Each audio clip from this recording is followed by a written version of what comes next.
एमओसीपी दुर्गा मंदिर में 5 से 13 जनवरी तक श्रीमद् भागवत कथा का आयोजन। झरिया के तीसरा क्षेत्र एमओसीपी दुर्गा मंदिर प्रांगण में श्रीमद् भागवत कथा के षष्ठम दिवस की शुरुआत विश्व शांति के लिए प्रार्थना के साथ की गई, जिसके बाद पूज्य महाराज जी ने भक्तों को श्री गोवर्धन महाराज तेरे माथे मुकुट विराजे रहे भजन का श्रवण कराया। वहीं श्री सुरेंद्र हरिदास जी महाराज ने कहा कि मनुष्य की मृत्यु के साथ केवल भगवान के भजन ही जाते हैं और कुछ साथ नहीं जाता है, इसलिए मनुष्य को अपना मन भगवान के भजन में लगाना चाहिए। धर्म दिखाया नहीं जाता, धर्म जिया जाता है। जो धर्म को जान गया उसका कल्याण होना निश्चित होता है। मनुष्य को वही मिलता है जो मनुष्य भगवान को देते हैं। उन्होंने कहा कि अगर कोई मनुष्य आपको गाली देता है तो उसकी बात पर पलटकर जवाब देना जरूरी नहीं है, बल्कि उसकी कही गई बात के क्रोध को पीना एक तपस्या की तरह होता है।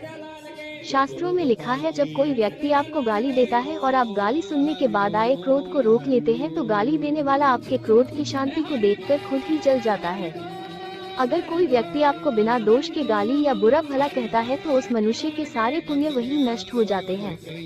मनुष्य जब तक शुद्ध नहीं होता, जब तक वो स्नान न कर ले, स्नान से पहले मनुष्य चांडाल के समान होता है। जो व्यक्ति दूसरों का रास्ता रोकते हैं वो नरक के भोगी बनते हैं, और जो मनुष्य इन लोगों को दान देते हैं तो वो दान निष्फल होता है। दूर बंदी, मूर्ख, अयोग्य, वैद्य, जुआरी, जो दूसरों की चमचागिरी में अपना जीवन निकलता हो, और चोर को भी दान नहीं देना चाहिए। इसलिए मनुष्य को हमेशा सोच समझकर दान देना चाहिए, ताकि आपका दिया हुआ दान कभी भी निष्फल ना हो सके। जिसने भी कथा को अपने जीवन में उतारा है उन सब का कल्याण हुआ है। दुर्भाग्य तो बस इस बात का है कि आज का मनुष्य कथा को टाइम पास कहता है।